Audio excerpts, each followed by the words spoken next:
So as we've discussed, we've looked at how to change and consider your monitor resolution and your users display and monitor resolution settings when creating a website.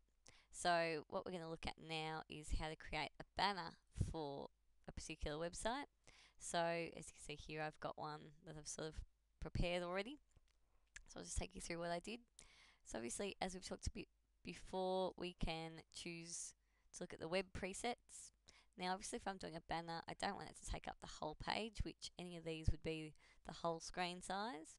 So really, the first thing you want to do is consider which size do you want to support. So I'd be recommending, 1024 by 768 or 800 by 600 as a minimum.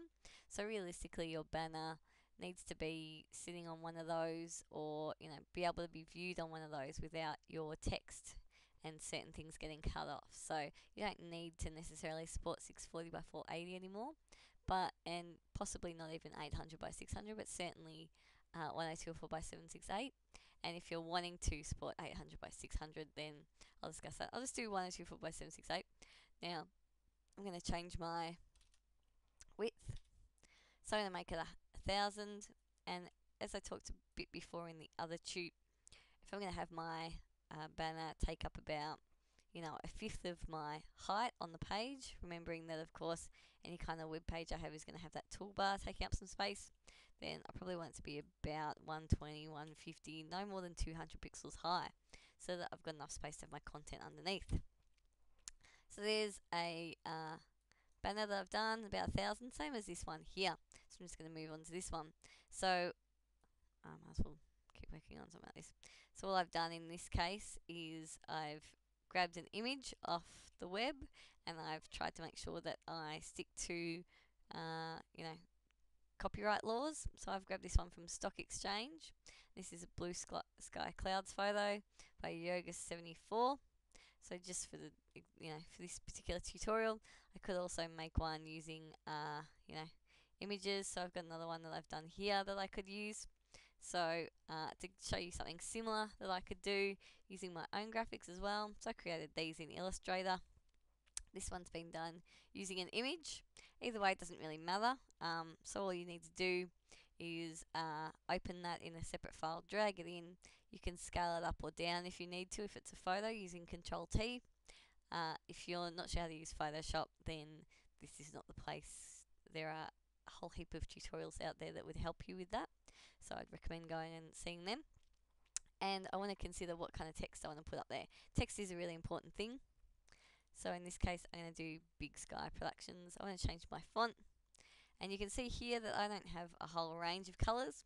I've deliberately chosen to tick only web colours while I work on web pages, so you can see the difference there. And web colours will actually limit, if you have a look here, keep a note of that little hash down the bottom. You can see that it's got a range. It's got 6 characters, a whole range of numbers and letters. Once I tick this, it should make it a hexadecimal code that is actually all pairs of the same numbers and letters. So you can see here 660000, CC 6666. So it's A to F, and 0, 3, 6, and 9 typically. So you can see there what we're doing. So I'm just going to leave it on white. Doesn't really matter for this. You can also see when I show you that this background's also web safe. So, and what that means is that if I want to blend my image into the background, it's going to allow me to do that because I know that I can match those colors up. It also means that if I want to reuse that color in my background, I can find it, I can match it up. The main thing is that if I used a non-web safe color, I'm not going to really be able to match it up with my background if I wanted to, or with links or text, or coloring in cells using code. Mostly because the WebSafe palette basically limits the number of colors, because not all browsers can display the same color in the same way.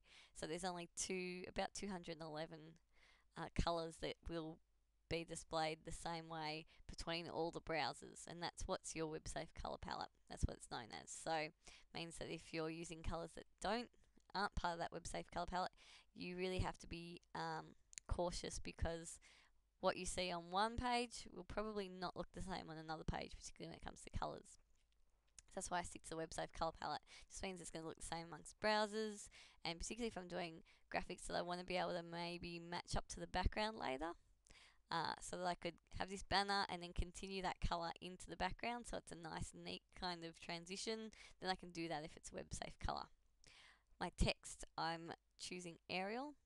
It's a sans serif font, which basically means it doesn't have all those little, extra bits like Times New Roman, those little fiddly bits on the end. So if we have a look at Times New Roman, you can see there Times New Roman has all those little bits on the edges, and you can see that once I actually choose Times New Roman, it's a little bit hard to read. It actually breaks up a little bit.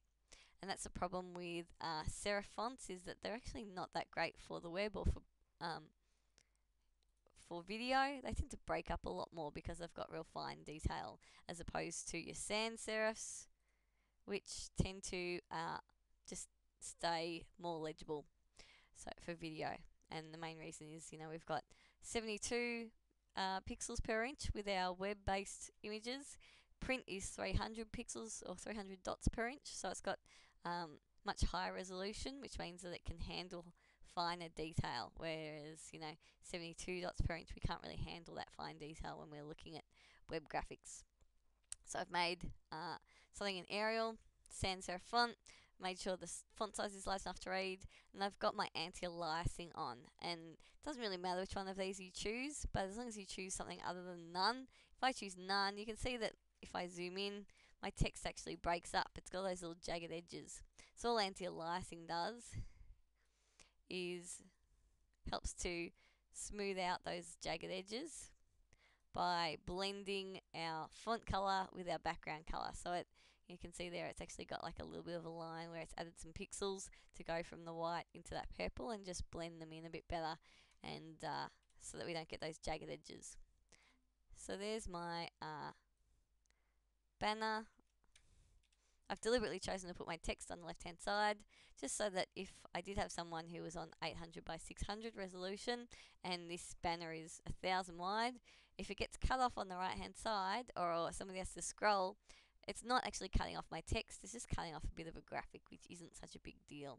So the last thing I want to do is cut off my logo accidentally for someone who's got a lower screen resolution, because it's going to cut off that right hand side, but at least they'll still see my logo in there. So I can go ahead and save that. If I want to save that for the web, we might do that in the next tutorial, just so I can go through WebSafe colors and color tables, saving between GIFs and JPEGs.